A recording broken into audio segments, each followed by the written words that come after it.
What is the crack? It's another Bad Movie Buff season finale, season 5, episode 6, with Misha, Niall Brady. This all seems a bit performative, but I'm going with it anyway. Fuck it. Another returning guest for you this week, if Belfast-based comedian Daniel Houston on to chat about a film that he actually made himself called Bombs Away. You can find it on YouTube by searching Bombs Away, followed by his name, Daniel Houston, and I'll put the link in the description as well. Does anyone read the descriptions? Because I've been putting some bullshit in there and no one's ever brought it up to me. I don't think anyone reads them. I don't think I've read a podcast description ever. But anyway, I'll stick the link in if you're looking for it. It's a 30-minute long film noir comedy filmed in around Belfast by Daniel and his friend Aaron Gorley, and they fucking killed it, to be honest with you. I've watched it twice. It's even funnier the second time round. And we get into it in this episode, a bit of a dissection. Daniel talks about the difficulties of making your own film and things like that. And after this episode, because it's the season finale, I'm taking a bit of a break. Might be a wee bit of a longer break this time because, as I'm sure you are all sick of me listening to me, as I'm sure you are all sick of listening to me talk about, I'm getting married next week, and yeah, I'll put another season out before the end of the year. I've got an episode for season 6 already recorded. I've got one booked in to record, and then 4 more to go. I'll figure that out along the way, but it should be out before the end of the year, all being well. As always, anyone that listens to this, you're fucking legends. Thank you so much, and thank you to the people that kind of say that to me as well. Like, I've had people come up to me in pubs and stuff and saying they're enjoying it, and that it warms the heart, because as I've said from the start, even if no one's listening, I'd probably still do this anyway. It's more for my mental health, to have some sort of outlet, and you're all fucking legends. Thank you so much, and I'll catch you next season. Good luck.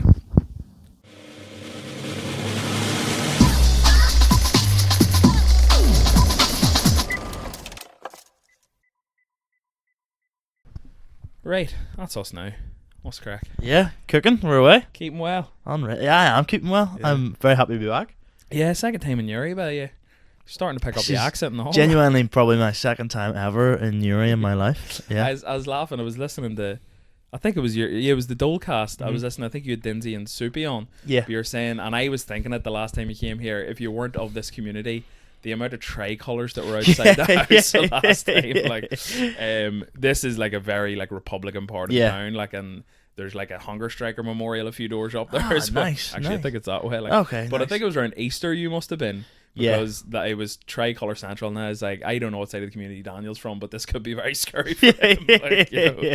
But then you said it on the podcast, and I had a good chuckle. I was like, I knew he was thinking it. Like, yeah, I remember driving in and being like, I've never seen this many tricolours in my entire life. Like, it's wild. Yeah. Mad, like. But yeah, thank you so much for coming back. Thank you for having me. I was saying to you off microphone there, like, I feel like a dick because obviously this is a movie podcast, and you've literally made your own fucking movie, and I didn't even think of asking you. And I think it was only like, it was the week before or something. Bombs Away came out. I was like, "Fuck, man!" Yeah. Like, but it's probably good that we're getting you on after it's been released, because then you can kind of talk about spoilery stuff if you want to. That is like, because there's not like, you know, it isn't like a Marvel movie where like something mental happens, but there's probably stuff you'd rather not know before you watch it. Like, you know, well, there is two actual after credits scenes. There's two after credits, and Kieran Franco turns up in one of them, like fucking Tony Stark. Yeah, Kieran Franco, like, so like obviously we've made Bombs Away. Sorry, I'll just give it a quick introduction. Oh yeah, I always dive in without even thinking. For anyone that doesn't know Daniel, he's a Belfast-based comedian, but he's recently made his own short film called Bombs Away, and it's like a detective noir kind of comedy thing. Yeah, it's like a spoof parody of like the genre type of thing. Yeah, and to be honest, like, even just watching, I've watched it twice now, and you can tell you've absolutely like just poured your heart and soul into it. Like, it's been like so professionally done. Like, thank you. It's like me and Aaron, who directed it with me, started it in, I think the first scene we shot was the scene where Jimmy's in the hotel room, and that was in March or April of this year, and then like it's just been like not constant since then, because obviously like there's weeks in between filming, but like Yeah. constant. And then like I think it was the script was written in January of this year, Yeah. and then like it's come out in October. So like yeah, it's been like a lengthy enough process to like get it for fuck's sake, like. get it out. Like Yeah, so I should mention Aaron Gorley as well, like Yeah. who co-directed, and did he Mhm. write it with you as well? so I wrote the full script, and then Aaron did a degree in film at uni. So I love writing. Like I really do like writing scripts, but like I don't know the full like formatting and all that stuff. So then I basically hand it over to Aaron. Yeah. He will then go through it and like, you know, with grammar and like formatting it, so like for a proper script of like this is how it needs to read, Yeah. changing certain lines and stuff like that. And then so certainly for Bombs Away, he then kind of went through and kind of like changed wee bits and pieces of like what it looks like. So he kind of did the revisions, but then we've written. We're in the process of writing another script. But we've written another script for something set in the world of Jimmy Santoro today Oh yeah. that will come out before the end of the year. But Like a spin-off? yeah, so yeah, Nice. actually, yeah, well, might as well. Yeah, it's a spin-off. Yeah. It's a Christmas special. Oh, nice. Jimmy's not really in it. It's based on one of the other characters in the film, but we just finished that today. So for that, we actually then sat in a call, and like just like read the whole script out to each other and what we didn't like, what we kept. I wrote it, and then he rewrote it, and then we kind of formed like a final Yeah. version. So we did something similar with Bombs Away, and then so then we started shooting in April or March, towards the end of March, start of April, and then it just kind of went from there. you Sweet. know? Yeah. And are you allowed to reveal what character the spin-off Yeah, is I actually can. It's Chief Inspector Mackerel. about? Nice. Matthew Densmore Yeah. himself Yeah, it's hilarious. is who the spin-off. So it's a Christmas special. I'll tell you after who is playing the villain. Okay. But basically a villain basically threatens to cancel Christmas, and Mackerel has to basically step up to the mark Nice. and save Christmas. Now it's only a wee short thing, it's probably only 10 minutes long or something. Yeah. We wanted to make something in between, kind of like Bombs Away and the next film that we're doing, the next Jimmy Santoro film. That just was like the logical, like, this would be a nice wee thing to release like the week before Christmas, you know. Unreal. He was absolutely hilarious in that. The whole. He's so funny. So like, Yeah. like for me, obviously, like again, it's not a feature film. It's like 33 minutes long or something. But it like, in terms of like scheduling, that was probably the hardest part about it. You know, you're trying to schedule so many actors. So like all of Denzi's stuff was done in one day. So it was all done in one day. It was one location, and we just kind of moved things about to like basically make it look like it's different days. Honestly, that's mad. Like, Yeah, I wouldn't have picked up on it's that at all, crazy, like. and yeah, so like it was all done in the one day. It was after we'd done a gig that he runs in the Dundella's Social Club up in East Belfast. Yeah. So we'd done that on the night before, and we'd arranged to do it with him as a film the next day. And the last thing I said to him was probably he'd had a few pints, and the last thing before I said as I left the gig was tomorrow morning, or sorry, tomorrow you're still good. And he was like, I'll be there. And me and Aaron got to the location, and I texted him and I hadn't heard a thing from him, and I was like, oh no. And then it was like 4:00, and he texted me and was like, man, like me and Aaron were standing in the we filmed it in a church actually. What time did you get there at? We got there about 2 to like set it all up and change the whole building around to make it look like a police station. Yeah. Specifically like his office, like to like get it all like covered in props and stuff. And he texted me and was like, man, is there any other day we can do this? And there genuinely wasn't. Like, we were just so tight for time to get it done before Arm's leaving to go away. He must have had a heavy one. So I just rang him and was like, man, like, I'm so sorry, but I need you to come down and do this. And dear love him, like he got there and he instantly threw up when he got to the church. Yeah, he just went to the toilets and was just sick everywhere. Oh, poor Denzi. Yeah, it was grim. But then he smashed it. Like, he knocked it out of the park. Like, it's weird because like I've had people watch it and then will say to me like kind of who their favorite character was, and obviously I play Jimmy, but like I love when it's not Jimmy. Like, I love when someone's like, oh, I really like this character, and it's weird because then like I wrote it, and then someone else performed it, and then someone else has watched it and been like, that was my favorite character. Yeah. My brother said to me, he's like, I love the police officer, and I was like, good, like that's great. Yeah. So like all his stuff was done one day. He absolutely smashed it. Another person I think everybody's brilliant in it. Yeah. But Soupy Campbell Unbelievable. is just fantastic in it. Yeah. Like every line is so funny. His monologue about Jimmy Santoro, yeah. he's like, he can go in and dismantle governments and all. Like, it's so Like good. so good, and like and from when I've told people this, they haven't realized it, but any scene with me in Victoria Square.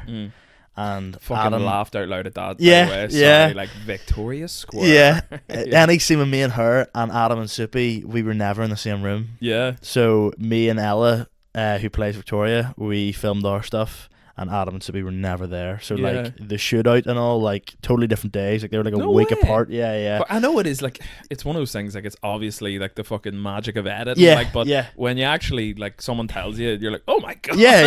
Yeah. And like even like, so we filmed with Adam and Soupy first, and like you obviously have this shootout, and like it worked because the kind of factions are on the other side of the room, so like you don't need to show them in the same shot. Yeah. But like the scene where I punched Soupy in the face, Unreal. so funny, and like that was class. That was one of Such those a days. dent, like- Yeah, I was like, he just sold it so well, like Yeah. just the way he throws his head back. But then we realized, like in the background, there's a blank seat where Ella's meant to be in the scene. Yeah. So we had to like, put it into the film. She then gets up and kind of moves across to Jimmy's side, yeah. which wasn't in the script, but like then that meant like she could then shoot at Adam's character and stuff like that. So like, and all the scenes in the Bloody Savannah where she's on stage singing, and like, Soupy's kind of looking at me and her like leaving the club, and like just she was not there at all for that. Yeah. So just like a headache, and like very scary filming, because you're Yeah. like, is this gonna add up? Like, is this gonna look like they're Aye. in the same room at all even? Yeah. And like I watch it and go, well, I can very clearly tell what days are which and Yeah. stuff, but then ideally to like just a random audience member, like they don't. Well, here they don't from know. a random audience member, I didn't pick up on. I didn't even think about it. Like, so, Class. That's and it's I great. am kind of nitpicky with things like that, Yeah. so I wouldn't have even. and thought. and when John and me and Dindsey are inside the clock tower, Yeah, John wasn't there when me and Dindsey filmed. No and, way. Yeah, obviously me and well, John's hilarious as well. in John's this, like, so funny. yeah, So like the first thing John filmed, and the second thing we filmed was the final fight. So we had said to him, like, that was his first time playing Big Mike, and we'd said to him, like, try and channel like Kingpin in Daredevil. Like, Yeah. that's what we're looking for. Like a Yeah. real like, whoa, like, just a beast of a man. And like he just brought his A game. Like, it was unreal. yeah. There's so many jokes in it, and like, you okay if I go through this? 'Cause Absolutely. This yeah, might be yeah. a bit of a spoiler for anyone that hasn't seen it, but if you're listening to this and you're thinking you might be interested in watch it, I'm gonna spoil every joke in it now. Yeah, So yeah, go fucking ahead. pause this, go and watch it anyway. Like, but the one probably that cracked me up the most was when you go up and order the drink at the bar, Okay, yeah. and then when you turn around as he hands you the drink, and you just turn and walk away, and the barman's face just Yeah, like, what the fuck? yeah, Like, yeah. that fucking got me so good. Also the bit where you're like, people tell you to shop local, Yeah. but the only thing open at this time of night are the big chains. Yeah, I don't yeah. know why that got me so good as well. I think it's something to do with the fact, well, like, certainly when we were writing it, it's like that joke was in the script. That was something like we watched the draft of it, and originally there was no voiceover when Jimmy's walking, and it just kind of felt a bit slow, where like it was just like, oh, we're just watching a guy walk through the street, so It's we were like like, the Blade Runner thing. yeah, Is yeah. it? So we're like, we better add a voiceover here or something. Yeah. And obviously, like, we've chosen a good genre in that, like, we can cheat a lot of things because of the genre. So like in like a normal movie, you wouldn't get away with just being like, just have the main character speak over the top. But Yeah. because you're doing a noir parody, like, Jimmy could say anything over the top of any scene, Yeah. and it's like, oh, that's great. So like, yeah, I think there's a sense of like, you ever seen Sex Education? I've actually never watched it. So it's I've never watched it fully, but I know the sort of the time period that they set it in is like, it's kind of timeless. So like, people will be using like iPhones, but like all the styles kind of retro, and the cars are older and stuff like that. Okay. So like, we kind of took the same approach in terms of like, the references can be kind of modern, and like Jimmy, drives a 2019 Polo, so like it's not like it's not like it's like so. And then like the phones are modern, but everyone's in it like wearing like gangster clothing and like Yeah. noir attire. Yeah. So then, you'll be able to make jokes like, oh, the big chain, whereas like you wouldn't really have a noir detective in making those Aye. jokes. And then the barman one, originally like Jimmy asked for this cocktail, so like we're going niche with it here. The film is filled with references that no one will get outside of like a few of us that made it. So when Jimmy asked for an Oscar Hill shaking not stirred or whatever, like that is my mate. As my mate Ryan has a dog called Oscar, and that the dog's name is Oscar Hill. So we were like, just throw in Oscar Hill. So like, Yeah. and I remember we like showed like a rough version of it to him one time. It was after Wafflers. You were at Wafflers, weren't you? Yeah. Yeah, it was after Wafflers, and we went home that night, and we had a few scenes ready, and we're like, just show him those scenes. And he was Jimmy goes like, give me an Oscar Hill, and he just looked at us like, why have you put my dog's name in this movie? You're like, just for that look alone, it's completely worth it. Like, yeah. And then like everything on Jimmy's desk, like anything that's on the bed in the hotel is all like some reference to like something we've done at one stage. Like Jimmy lifts a ski mask off the bed, like it's covered in blood, and that was another short film that Aaron had done in uni and stuff. So like all stuff like that we had lying about was like, we may as well like the newspaper, it says Dolecast, and it says like, officer thinks he was cloned. Like I did a short film a few years ago where it's called Loop, where the plot is like this police officer goes to his house, and when he gets to the door, like the guy that greets him at the door is another version of him. So like right. so like you won't get it obviously unless you've seen that, but like it doesn't matter as well. Like it don't affect the plot in any way, but Like, they're nice little nice wee callbacks eggs like, for us, like the fucking Dolecast cinematic universe type Yeah, thing. yeah. We're calling it the JCU, which is the Jimmy cinematic universe, obviously. Nice. But yeah, it's that barman joke as well. It was like something that we didn't really think too much of. Like originally we had him in the back, like frantically, like this Oscar Hill drink is like one of the hardest drinks to make, and he's like freaking out. But then we were like, do you know what? Like, there's not enough time to do that. Just get him to the slider. Yeah, it was across. so funny. Like, and I felt like some of the jokes are kind of like callbacks and stuff. Like, but I felt like that was just such a fucking like unexpected. Yeah. Like it just got me so good. Like Jimmy's a prick. Like, He's and the thing is, he's not like.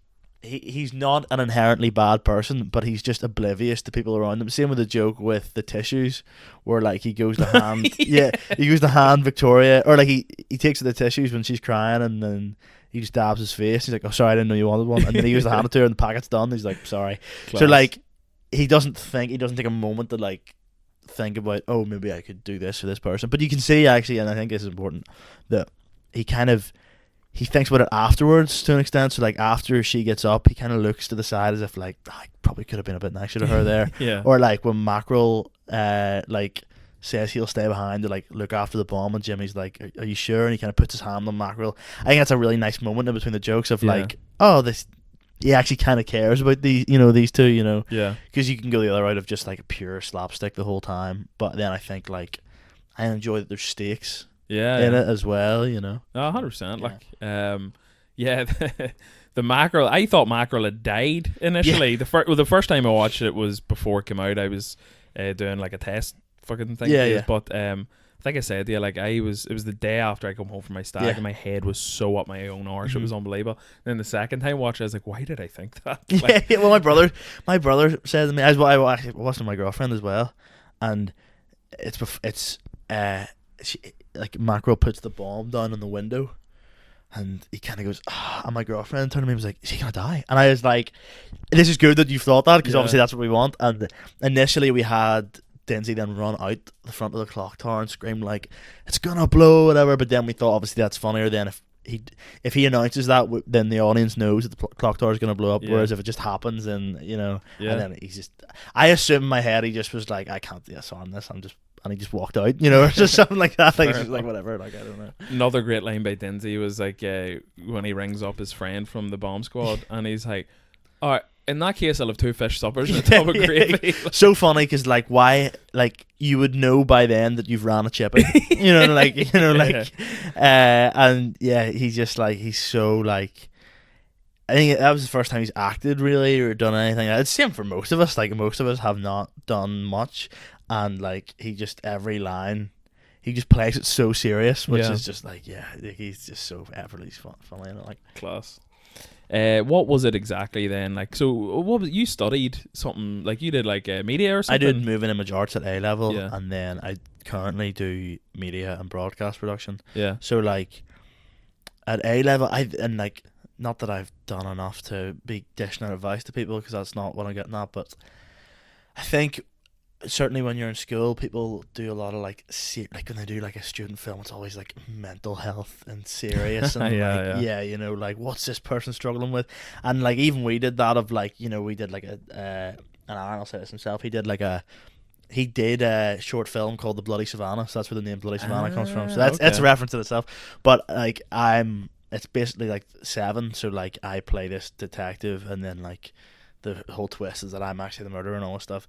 And like looking back now, I think if I was to give myself any advice when I was younger, it would be like just do something funny. Like stop trying to be serious because you're like 16. So like no matter, you can make the best film ever and it'd be really serious, but like you're 16, so like it will never truly come across serious. Yeah. Where like if I'm running about with like a painted on mustache and like a you know like Denzi's in a really small police hat, like I don't know. So I put the film on Reddit. Which was my first mistake, but I put it on Reddit, like the Northern Ireland Reddit page, just to try and get a few more eyes on it and stuff. And like there was some boy commented like, "This is so cringe" or something, and I was like, "We're chasing a bomb made out of toilet paper or like toilet paper tubes. You know, it's not like we're trying to be really serious with it and stuff." Yeah. And like, I think I would like just don't be taking yourself too seriously, like when you're making these things. Reddit used to be kind of semi-nice place to go on the internet, but it got very toxic. There was a guy commented, so like it was John Devlin was like, "Hey, you should put it on Reddit." Just like he said, it's a hateful place, but I'll get some more eyes on it. And I was like, "Yeah, it's a good idea." Yeah. I put it on Reddit, and like I woke up the next day, and there was some boy commented like, "If you want my honest opinion, like the acting in this is similar to a play I watched recently. It was my daughter's school play. She played a donkey, and the acting was actually better in it. Don't quit your day jobs, lads." And someone said like, another person was like, "If you want to go into filmmaking, take this off the internet." And I was like, this is wild. God. Man, and there's a few people, to be fair, commented like, "Good to see we're all being very supportive of like someone trying to do something." You know, it's such like an Irish thing, where it's like a crabs in a bucket mentality, where it's like, oh, this person's put themselves out there and done something a bit different, and it's like you don't have to like it, but fuck up. Yeah, sorry, I know you're not a big cursor. You're okay, yeah, but you're right. Like. People, I don't know, people just definitely, and it definitely Reddit's the place, and that like I don't even think you get it on Instagram or TikTok really, and that like people kind of have like their names and their profile pictures on there more. Whereas Reddit, everybody's hidden, so free like for all. I think people just have this thing of like, nah, who cares, whatever, I say what I want, which is fine. Like the positive reactions we've had to the film have far outweighed any like small negative reactions we've had, which is great. But yeah, just like people make me laugh like when you look at stuff like that. I told you about my brusher Reddit the last time, did I? When I with was the tea thing, with the spoon thing, the comments I got were really. I think the meanest one I remember off the top of my head was like, "This guy seems like a nice person that will turn out to be a serial killer." Or why? Like, but like you know, the videos you like throwing a tea bag into like a cup, like a mug of tea, like you know, it, like, what's the harm? Like, do you know what I mean? There was another one, I think. See, to be fair, I think it was mostly nice on Reddit at the time. That's what I'm saying. It was kind of, it was like you're kind of looking to fuck up your own brain if you're going in and sorting by controversial to see who wrote bad things about you. Like, but I think one of them was like, "I'm surprised this guy can hold his own head up with 10 pounds of pubic hair sitting on top of it." Shit like that. Like, but yeah, and you like see on Instagram and stuff, like the comments have mostly been positive and all, as far as I've seen anyway. Yeah, like, I mean, it's all so daunting. Like, I remember like. So the original way we were going to do the cast announcement was I was going to go live on Instagram the same way Marvel did for the Doomsday. The chairs. But it was going to be like case files with people's name, like photos and like an actor's name on it. And then we were like realistically, who is going to tune into this live stream for like 6 people's names, whatever. So then we went down the route of like a wee poster that just had Polaroids of all the so like after we filmed with each actor, we just took a Polaroid of them in their costume. Yeah.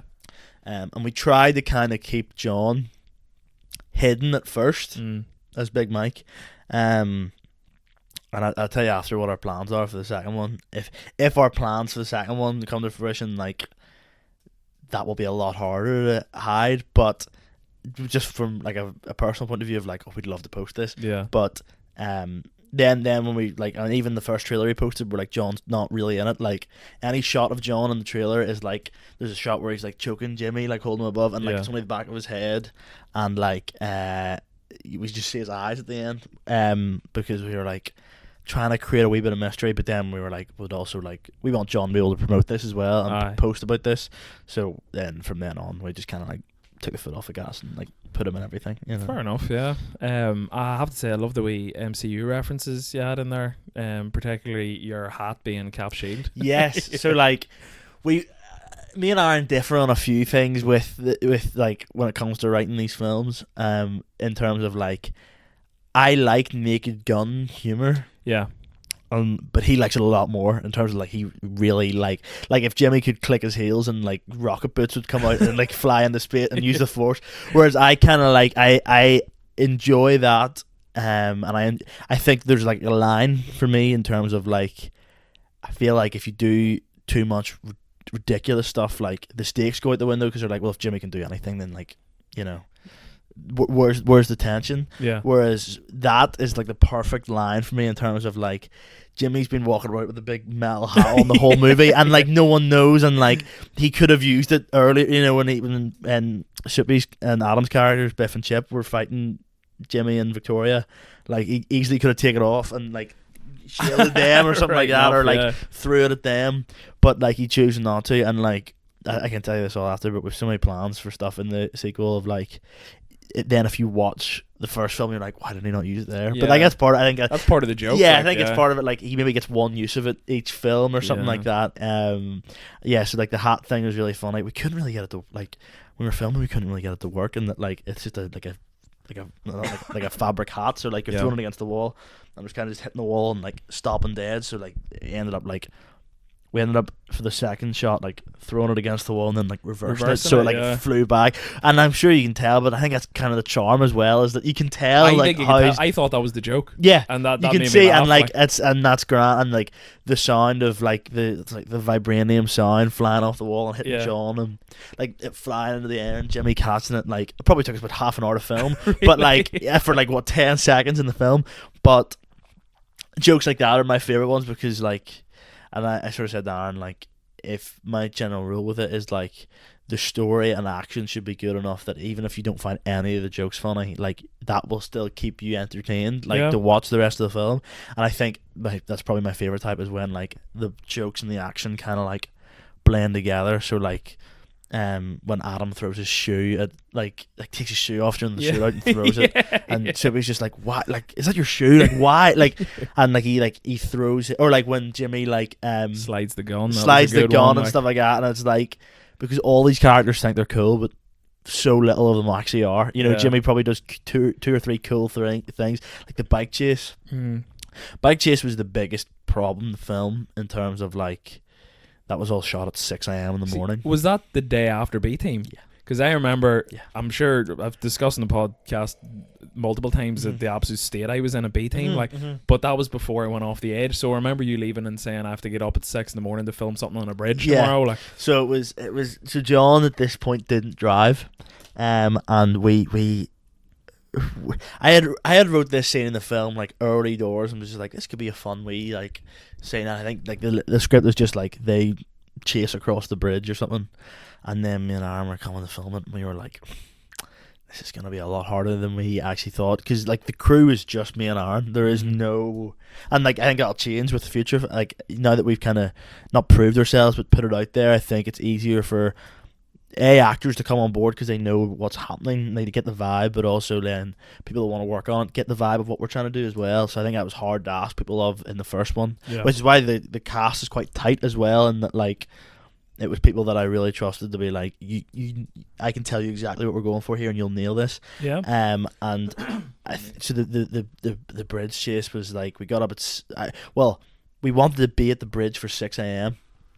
to start filming at 6, and John lives in Magherafelt, so to drive to Magherafelt, pick John up at and that was after B-Team, so I must have got up at 4:15 or something in the morning. Me and Aaron drove to we stopped at Apple Green. I'm dressed as Jimmy Centaur. I don't have the full mustache and hat all. I just had like the shirt and the tie and the trousers on, and got something at Apple Green, and we're driving back, and chatting away, and I was just thinking, oh, this is the worst thing ever. And then we got to where we were parking. We were walking to the Albert Clock Tower and the bridge where we were going to film, and I had the full gear on at this stage, and obviously the scene is John runs up, and like it's in his character, Big Mike's bikes and all this, and he sees these bikes and he starts racing across the bridge. Yeah. But when we got there, one of the bikes was broken and there was only one working, so I had to walk to the waterfront, which is where the next set of bikes was. But I just did that by myself because there's no point all three of us walking down.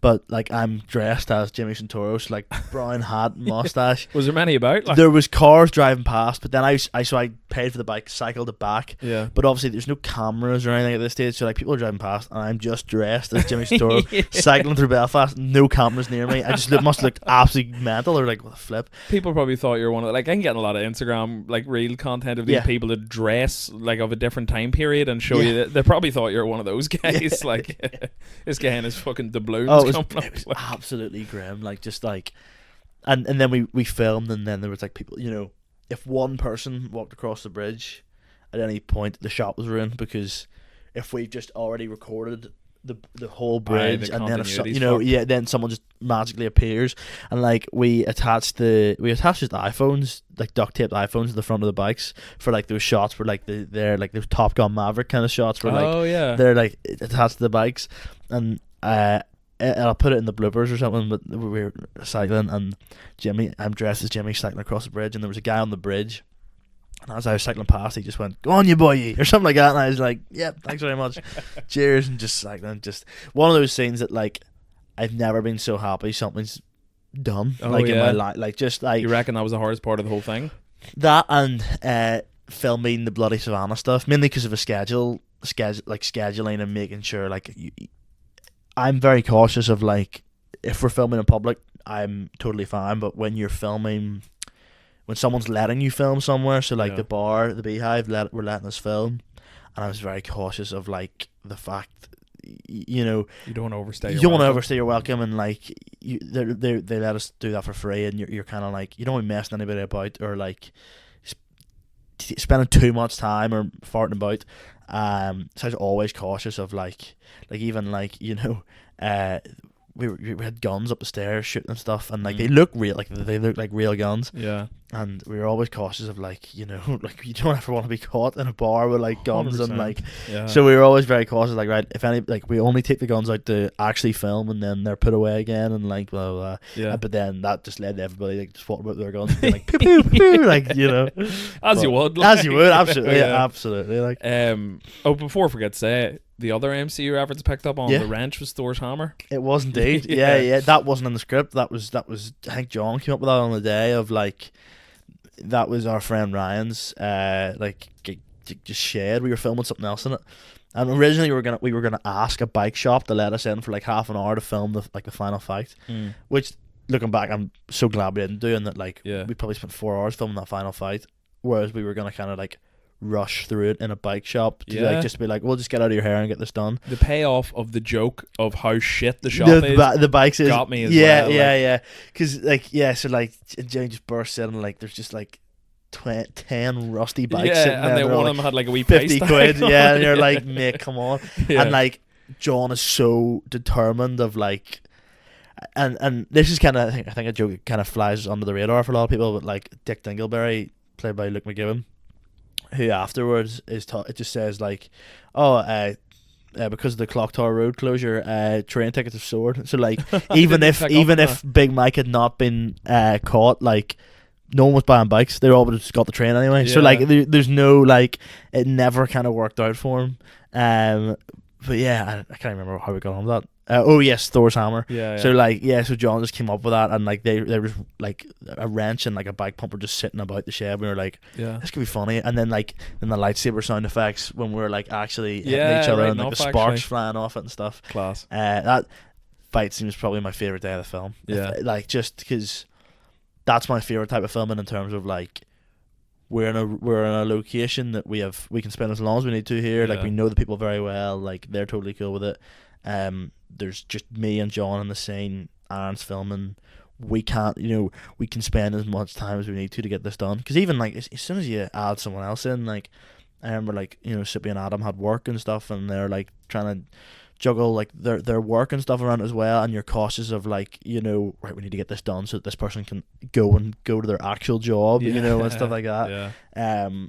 So I think that was my favorite bit, because I was filmed like over the Easter holiday, but it might have been it was probably close to when I did this podcast the first time. Right, no, and then I can't remember if I mentioned Bombs Away. Did I? You said you were working on something, but I don't think you said the title or what it was about or anything. Because even I felt like a total fraud in the dual cast before it's taking a break at the minute, and every episode I'd be like, oh, we're still working on Bombs Away, and I was like, I feel like I've nothing to show for this yet, because I'm just talking about how busy I am with the film, and there's no trailer out or anything like that. But then when we posted the first trailer, like the reception was like class. We're so happy with the reception and how things went, and even like bigger comedians messaging me or like sending me a text and being like, this looks great, and I'm like, class. Great, because that's what it's for. Like this one is like the story for the second one, without giving anything away. I always sound like a product, because I'm like, without giving anything away. Again, it's not Endgame, but you know what I mean.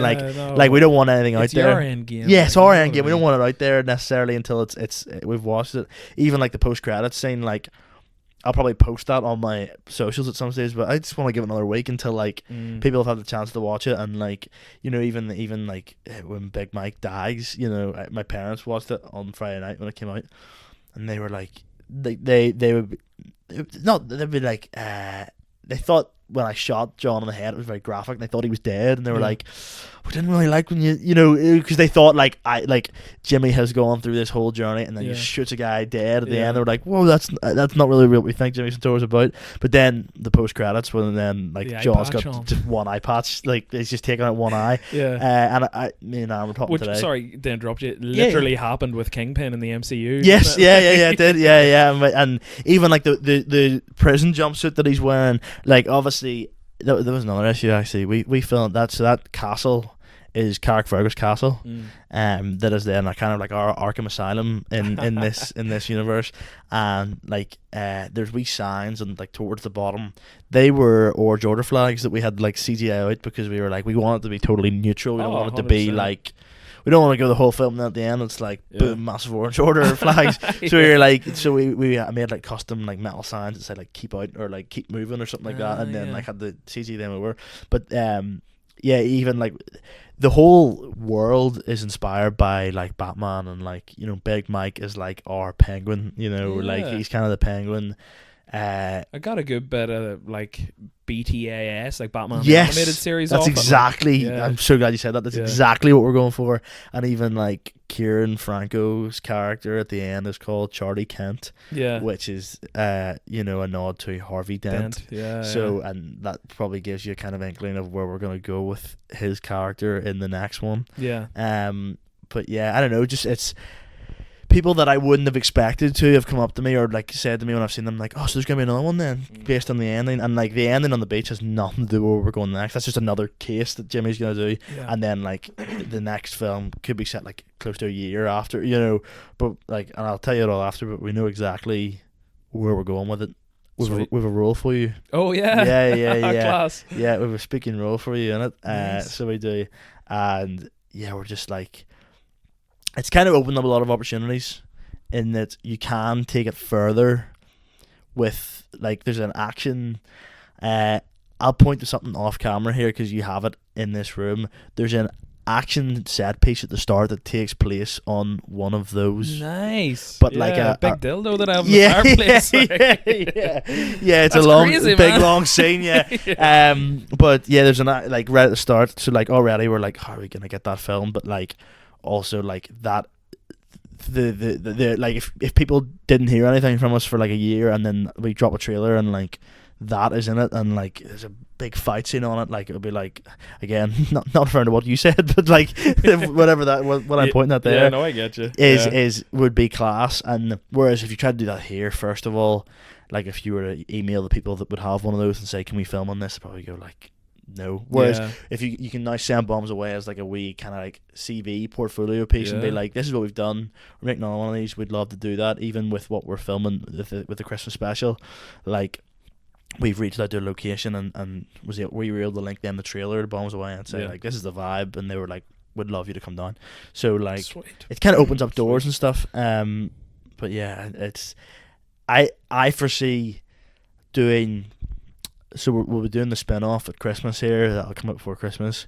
And then I foresee another 2 main Jimmy Santoro films. Nice. And one other spin-off that we have planned. Sweet. But then we don't know from there. In terms of like the story that we're doing, Yeah. we see like that going on for 3 films. And then like, if we were to do another one, I think I'd kind of like to more angle it towards like a murder mystery dinner party or something like that. Like more like a Knives Out kind of like, you know, as opposed to like, we've created this world. Like even the newspaper is called The Waffler. Yeah. So like right. everything, like every detail in it is something. So like on Jimmy's desk, like he's a member of the Private Investigator Secret Society, and Piss. Yeah, right. Yeah. Which then plays a bigger role in like the second film and stuff like that. So we're trying to set up wee things that then, and even before you see Kieran in the post-credit scene, like there's posters of him all over the film. I was thinking when I was watching it, I was like, he has to come into yes, this somehow. Yes. Like, yeah. So he comes in at the end, and our kind of thought process behind that, and I'm sure you get where I'm coming from here. There's nothing cracks me up more in like a Marvel movie or like a superhero movie where like they just introduce a character in the second film, and you're like, well, this has just been written for this film. Yeah. Whereas yeah, I like when there's like wee teasers that he exists. Because Yeah. even if we never use Kieran again, like just the fact that like who cares? It's just a politician's poster or something. What is quite unfortunate, and this was not done intentionally at all. Not that anyone's brought this up to me. Well, one person brought it up to me. Kieran's character is called Charlie Kent, and all the posters have a massive American flag in the background of his posters. And we filmed that first scene with Kieran's like I Believe in Charlie Kent posters in April, and then about a month ago, Charlie Kirk was shot in the neck. Oh shit! Yeah. Now, and then like the literal last line of Bombs Away is, "My name's Charlie Kent," and he can't. And we were always I was cautious of like, I hope this doesn't look like a dig or like a parody, because we don't want it to be a thing either of like bringing like real life politics or anything into it and stuff. Now, if anybody did ever ask, we'd be like, listen, that's just a really unfortunate coincidence because we filmed that like 6 months or 7 months before that happened. Hopefully, like.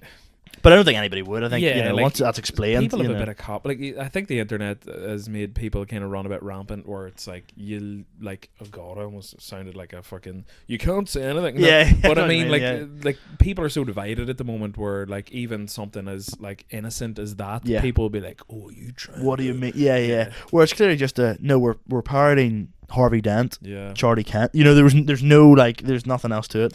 Yeah, well, to be fair, if you hadn't have brought that up, and I've only seen this after Charlie Kirk died, I never would have made that. Yeah. You know, it was more, we were thinking about it, and we were like, oh, he's the only character with like massive American flags in the background of his posters and everything. Enough, like, so yeah, it was a bit awkward. But the Jesus, what was I going to say there?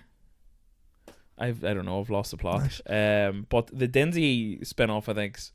It's obviously going to be classic, but the fact that he had like a good bit of backstory, in Bombs Away, it kind of also makes you kind of want to go like, oh, I want to know more about that character anyway. So the fact that you're doing a wee spin off for him's class, I think we were, so initially we were like, oh, we'll do a Jimmy Santoro Christmas special, only be 10 minutes, that'll be nice. And then we were like, I don't, we want these kind of films to be like, not events, but you're like, oh, class, another Jimmy Santoro thing's coming out. And I feel like then if we put something out at Christmas and it's just Jimmy again, it's like, we want to make it feel different, and then we want, by the next time you actually see Jimmy in like a leading role, you want to be like, oh, class, we're back. So then I think like doing like a wee 10-minute spin-off in between is nice, and like Jimmy's in it. Yeah, but just very briefly, like he's in a small scene, and it's really letting Denzi like kind of shine, and I think me and Aaron are very cautious of like, because it's just a wee spin off, nothing that happens in the spin off will affect any other story going forward. So like, it's not gonna like I take issue with like, Star Wars brought Grogu back in the Boba Fett TV show. And then like by the time the third season of The Mandalorian came out, he was back with Grogu, and it was like, It's a if you different didn't show. watch that, Yeah. you've no idea why they're back together. You know, it would be like season 2, he leaves Luke Skywalker, Yeah. and then first episode of season 1, they're back, and it's like, well, what happened in the you know, if you didn't watch Yeah. Boba Fett, you've no idea. And So Boba Fett was one of the it was worst shows tripe. I've ever Yeah, watched, yeah. like, It was absolutely tripe. So like, I think having that where you're like, you can watch this if you want to, but it's not essential. You know, Mm. and even like, you should be able to watch the second Jimmy Santoro and not really have seen the first, Yeah. and still kind of be able to just pick it up and know what's going on as well. Yeah. Kind of like the Wallace and Gromit movies or something like that. Yeah. You know, Yeah. you just pick it up and know what's going on. Sweet. Yeah. Yeah. I also, other than the Bombs West stuff, just wanted to chat some Yeah. general movie stuff. with Absolutely. You watching anything good recently? I watched one battle after another It's the on. first one I have on my list. Really? I still haven't seen it. Have you not? So I went to see it. I'm really pernickety about going to the cinema and having a really good experience when I go to the cinema. Just in that, like, it really annoys me when I leave the house to go to the cinema and then like there's people talking, there's people on their phone, and like I dread going to the cinema. it genuinely. I dread it. I won't go if there's a certain, like, if there's more than 20 people booked in the screen, I'll probably give it a miss, unless like if it's a film I really. So like I went to see Fantastic Four in IMAX. Second one I had on my list. Oh really? Unreal.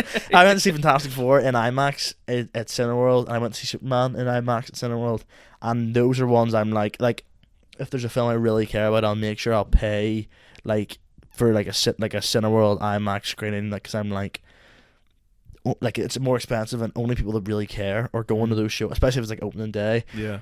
It's people that really care, so no one will be talking. And I Yeah. found Superman, to be fair, there was like 3 smicks sat beside me, and they started talking. And to be fair, the girl on the other side was just like, "Can you shut up?" And to be fair, they just stopped talking for the rest of the film. Yeah. So like, I'll not really go to the cinema. I will go to the cinema, but like, if there's more than like 20 people booked, I'll think twice, because I'm like, Here I'm the same. Like, you just could have someone exactly that's a what you prop. said there. I'll go to an MCU and open a night because you only people. it's care true about fans, and if people are acting the maggot, someone around them will be like, Yeah. "Yo, stop!" You know. Yeah. Where like I love going to the cinema. My mate Archer that does a podcast with me all Yeah. the time as well, because he's like as much of a psycho as I am, but he will actually like tell someone to shut the fuck up. Aaron will do the exact same. Yeah. It's great to go to the cinema with Aaron, because he will just tell them to shut up, which I don't really have it in me. I don't have it in me. Because I'm like, it's all fun and games, but then like if I'm like, "Here, can you be quiet?" and then they like say something really mean to me, Yeah.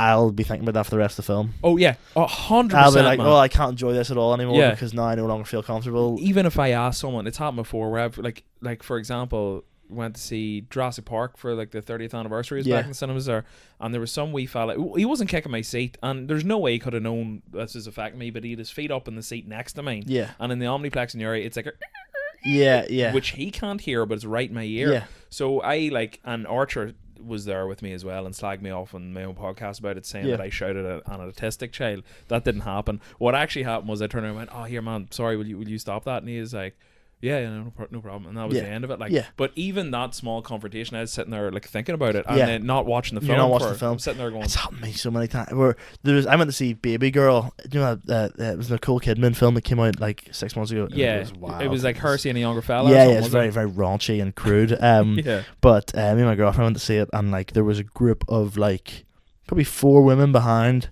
that just laughed the whole way through. But it was like nothing funny was happening. It was just like an immaturity, like something sexual was happening, and they were Yeah. like, "Oh my word," like wetting themselves, and like, Yeah. but they're like at full volume, being like, "Oh my word," and you're like, "Shut up!" Yeah. Like, main character syndrome. and they're like, chatting isn't away it? to themselves. "I can't believe it," and you're like, "Just wait, like please wait." Yeah, Or like me and Aaron went to see Sinners, yeah, and he'd already seen it and I hadn't, and there was, I think I do genuinely think there's some people sometimes, and it's more like middle-aged people, think they're being quiet Yeah. because they're doing this, but they're still talking at full volume. yeah. So they are like, they're not trying, like it's different when people are just talking out loud. You're like, Yeah. come on, but like there's some people. It's like I do a bit about. I did a B team about. I think I did a B team about being at the cinema and having a toothache, and when I was leaving the cinema, I was eating, like chewing, making noises in the film, and these 2 guys walked past and they basically like think I have special needs. That happened to me and Aaron, yeah. where like a guy was talking. We went to see Mickey 17, which I actually thought was dog water. Did you not like I it? did not like it. Like I don't know. Thought it was dead. I was watching it and I was like, I don't think this is for me. I Actually, think I give it 4 stars, and then it's one of those ones. I think I give it 4 stars straight away. Like I give it 4 stars as if I'm a fucking man. yeah. But in my own wee system, I give it 4 stars out of 5, and then a few days later, I was like maybe more of a 3. But Yeah. I still liked it. Like I watched it and I remember thinking like, this is a little too out there for me. Like Yeah. it was the like the monster, like the alien stuff, thing, and I was yeah. like, I don't really know. Maybe it's because it was Bong Joon-ho. Isn't it Bong Joon-ho? Boon Jong-ho, Bong Joon-ho, I think. who did Parasite. Yeah. Not that I was expecting something more like that, but I was like, this is quite a Bong Joon-ho, sorry. yeah. Yeah, I think you were more right. Oh, right, okay. I was like, this is quite a shift compared to Parasite, and I was Yeah. like, this wasn't what I was really expecting. But there's 2 boys, and one of them was making noises, but we didn't know if it was like he was yawning or like if he was just like, so he was basically just going like every now and then, and me and Aaron initially Aaron shushed him initially, and then he kept doing it, and then there was kind of a moment where Aaron kind of looked at me and we were like, special needs actually, so we were like, oh, maybe not. So we were like, oh, so and then basically the joke was like, imagine you're acting at this, like your behavior at the cinema, you don't realize there's like 2 people down the road trying to debate whether you have special needs. Like that would kill me. Like if I was at the cinema and there's people trying to figure out down the road if there's something wrong with me, I was like, oh no, nightmare. So but nothing cracks me up more than like just people. See, just what talking. you're saying about like older people in the cinema not really realizing. Like I think the worst one I've ever had for that was the film Belfast. Yeah, because that was the one that all the mas and dads went to because that's that street or whatever, and you're like, Yeah. oh, shut up and watch it and talk about it after. So it actually didn't bother me too much because it was kind of funny when we went to see it, but like it was that, oh jeez, remember that? Like the whole way through it. And at one stage, have you seen it? Yeah. So like, not to spoil it for anyone that has it, but there is like a main character that dies in it, and then they have a funeral, and it's like a quick shot. The whole movie's in black and white actually. It's a quick shot of just a fish supper wrapped in newspaper on the table, and I remember just thinking that straight away. I was like, because that's wrapped in newspaper, everyone's gonna start going, I fucking remember that. But literally silence, and all you hear is some old boy, no whisper voice at all, is going, fish supper. And I literally burst out laughing. Like water wet, mate. Like it kills me because people will just talk out loud about what's on the screen, and you're like, I don't know what it is, like, because I feel like even like 10 years ago that wasn't as much of a problem in the cinema. Yeah. And I would go to the cinema a lot. Like, thanks to my job, I get free tickets, so like I'm there a lot. And Are you still working in the cinema? yeah, I still work in the cinema, and I do Nice. adverts for them and stuff. So I've like, seen the adverts. Yeah. so like class. they would chuck me free tickets, and I would go a lot. No, and I kind of try to tell myself like, okay, Daniel, well, obviously the more you go to the cinema, the more chance there is that at one of these times there will be a showing that, like, you know, there's someone been a melt. Yeah. But like, I think it happens in horror movies as well. Did you go to see Weapons? Yeah. What do you think of Weapons? I really liked it. I really liked it as well. Yeah.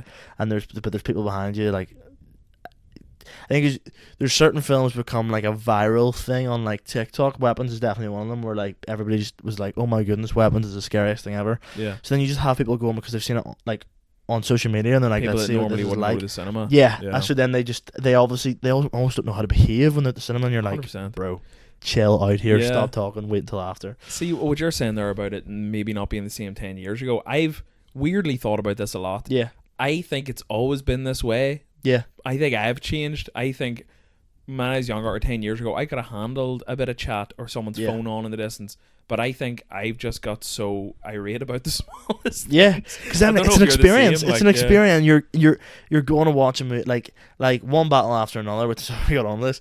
I watched that, and I thought it's very long. It's like 2 hours and 50 minutes or something. Yeah. And I really liked it. Now, thankfully, it was only me and 2 like not older people, like probably late 50s maybe, but like they just know like you don't talk in the cinema. So it was like only me and them on the screen. Mm. So this is perfect. Yeah. And they didn't say a peep though, and I was like, I can just really focus on this film. Whereas like, see if there's someone even around me talking, I'm like, Yeah. you need to be told to stop talking here, because if Oh. you're gonna keep doing this, I'm so bad. Like, people will be I'll gauge who's talking loudly during the trailers, because I'm like, Man, if you're talking I'm the this exact loud, same. yeah, because if you're at this, like, I'm of the opinion, like, if you're at the cinema and people are around you yeah. and you're talking really loudly during the trailers, it's like, oh, you're are you gonna do this for the whole film? Because I ruin my own happiness for this stuff. Like absolutely. I'd be walking into the cinema in Uri's in the Keys, so it's in a shopping centre. So I'd be walking into the Keys and everything else is closed, and there's like another group walking in, and I'm like, they look like talkers. They haven't said a word, but in my head I'm like, they better not be in the same screen as me. I literally went to the cinema on Friday night, and there was these two girls walked in, and I you know me, I wouldn't judge anybody by their appearance, but I just kind of looked at them and was like, and there was two seats free beside me, and the rest of the screen was pretty sold out, and I was like, you're going to sit beside me, aren't you? And you haven't even said a word yet, but I know you'll be on your phone,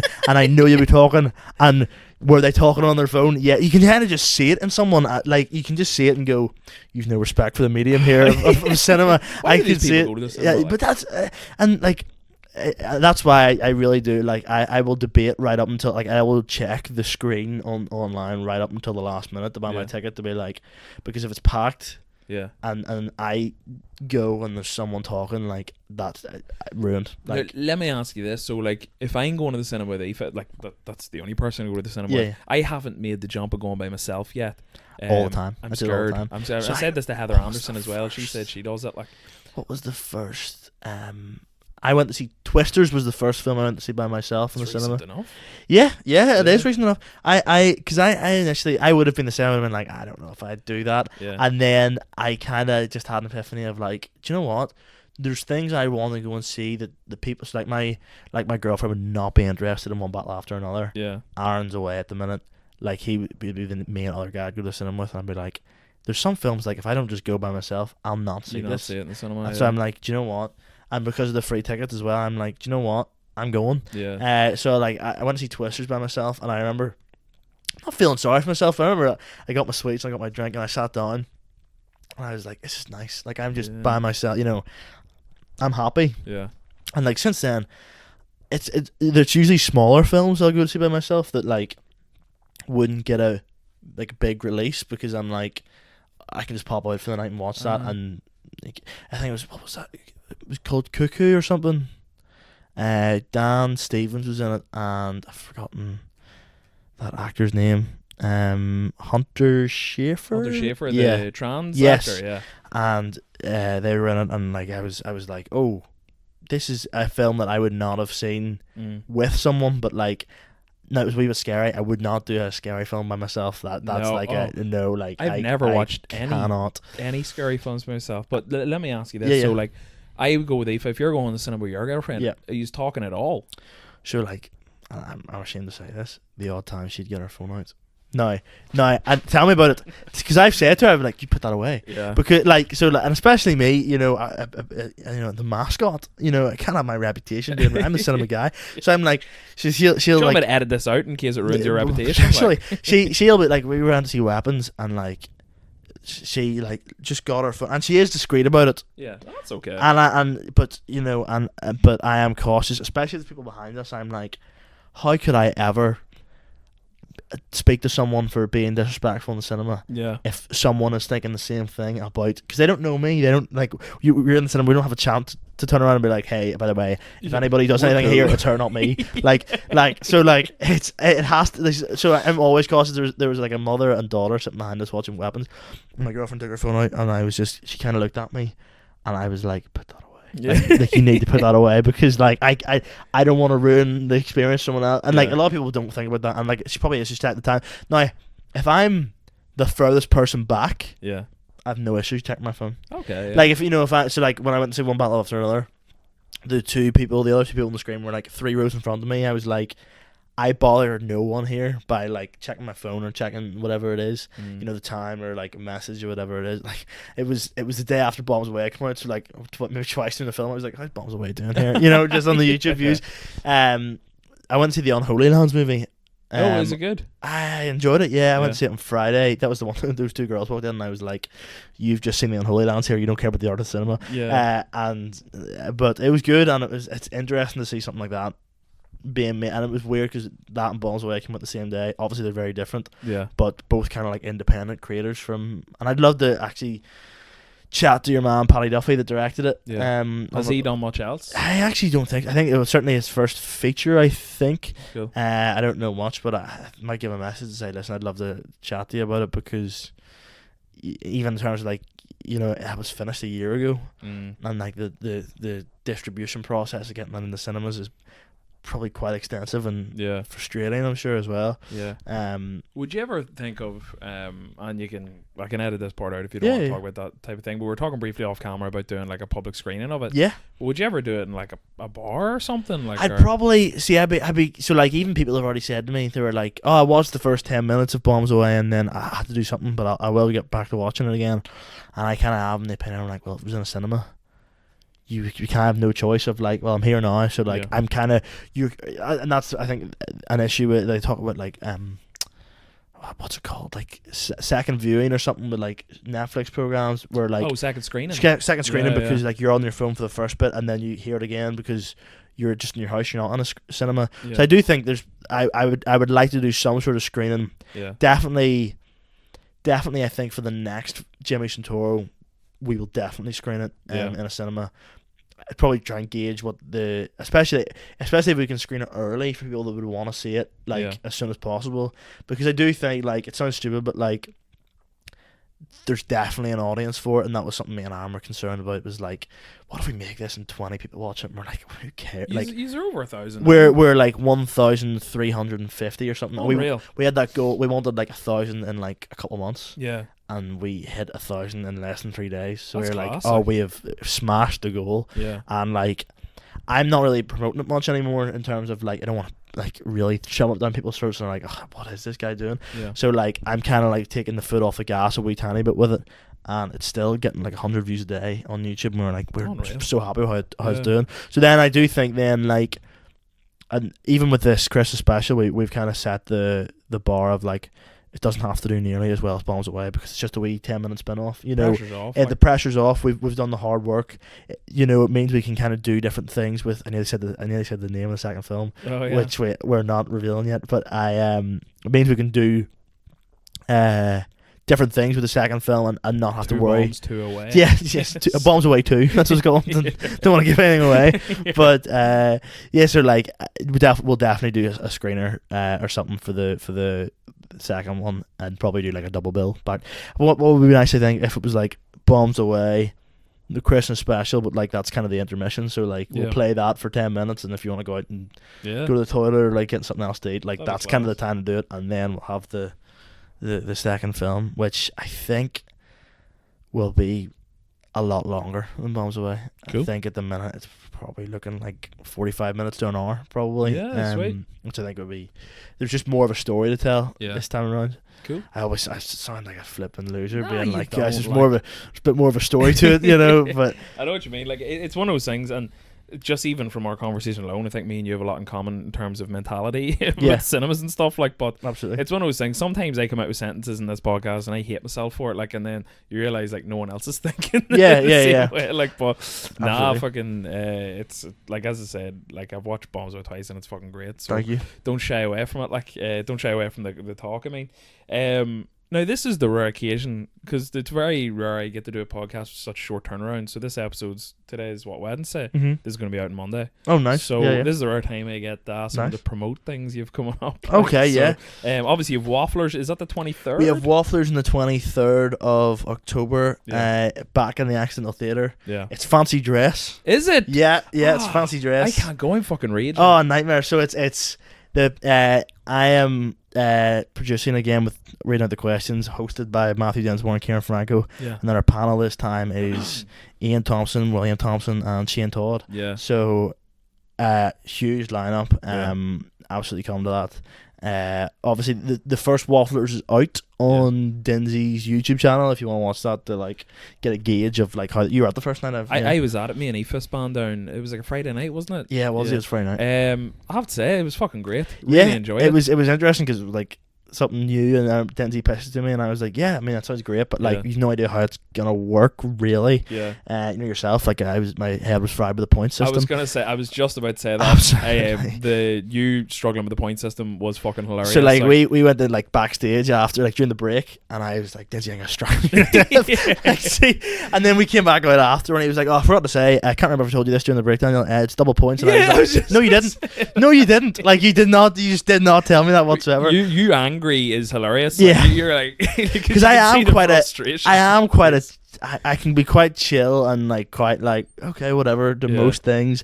I think you even see it with Jimmy and Bombs Away where like he's pretty chill throughout the whole film until Mike sprays him in the face with like the pump and then he like loses it and like smacks him across the face with a hammer and like beats him with a bat and all this stuff. But so it's fancy dress. I think I'm gonna go dressed as Homelander. Nice. From The Boys. I don't know what anybody else is dressing up as. I think I have a feeling Denzi and Kieran are doing a double costume. I do know what I'll not say, but I'll tell you after. I know what they're going as actually, and then I don't know what any other lads are going as. Yeah, so for anyone that doesn't know, Wafflers, it's like based on like an American type podcast where the format's like essentially. So it's like I'll read out a story, and then everybody in the panel and Kieran and Matthew have to guess whose story it is. A little like Would I Lie to You as well. So then everybody else is trying to convince, no, that's not my story. Like this is this person, but then it is this person. I think we ran into a problem last time in terms of like if people were like, oh well, all three of my stories have been read out, and then you're like, okay, so that rules that person out completely. Whereas this time we're not going to specify how many stories someone sent me, so that it's just like, oh, it could be anybody's at any given time. And I kind of changed the wording on them a wee bit so that. Because people are such good friends, like I'm thinking of like Willie and Shane this time, who like are like very good friends. So like they might know how they would tell a certain story, or so I kind of changed the words a wee bit, so it's kind of harder for them to kind of guess who it is. And then tell me this. Is it bring your own drink again? It is indeed. Why the fuck wouldn't you go? I know it's BYOB. But it's I think BYOB. I actually ran into an issue with that the last time. Oh really? Because I give Soupy a lift up the road to it. My Aoife was driving, like my woman. Aoife was driving. I hate when I say that, like. But I drank too quickly. I wasn't like steaming or anything, but I nearly pissed myself before the break. Oh, nice. And then I remember being like, "Don't stand up in the middle of the show. Don't stand up in the middle of the show." And then as soon as I go to take a break, I was like, "Bye," because there was me and Kieran went. Aaron Butler was recording his. Like radio panel show soundmate that he's doing, and he had said to me and Kieran about coming down to it, and even during that I was like, I really need to go to the toilet here, but like you can't be the one guy that's like getting up to like, because you have to such a small venue, you kind of have to, you've got to scoot almost backstage to get to the toilet. But yeah, Wafflers on the 23rd, and then I don't think Out of Ideas is a new comedy club that me, Kieran Franco and Adam Byrne have started. Ulster Sports Club, is it? Ulster Sports Club. This comes out Monday. Well, then tomorrow in Ulster Sports Club, 14th of October, we are hosting William Thompson. Who's the rest of the lineup? Look it up. Give me 1 second so I don't come across like a prat. We are hosting. That's the Wafflers group chat. That's not. I like the posters where you're just putting surnames up. Yeah, shout out to a friend studios, Dean. He is a wizard. He's doing like all our. He does a lot of logos. Yeah, he does a lot of stuff in the scene. So it's Rory Woods, Denzi himself, Mackerel himself. He's going to be there in full Mackerel costume. Ronan Linsky, I think that is. Tiff Minson. William Thompson, and I think that is it. And then I'm MCing. So we're kind of doing like a thing at the minute. So like the first like 10, 20, 30 tickets are free depending on the night. So there's a lot sold for it this time. Not that there wasn't a lot sold for the first one, but like there's a lot sold this time. Sweet. So it's a great lineup, like. So get down to that tomorrow if you're free. I think it's only like £3 a ticket or something. Is it actually? Yeah, it's something wild. What the fuck? That's class. Yeah, so like go down when it's cheap. And your own podcast, which is on a break at the moment, Dolecast. Yeah, so it got to the stage where like I was coming home like we would have done Madden's on Tuesday night.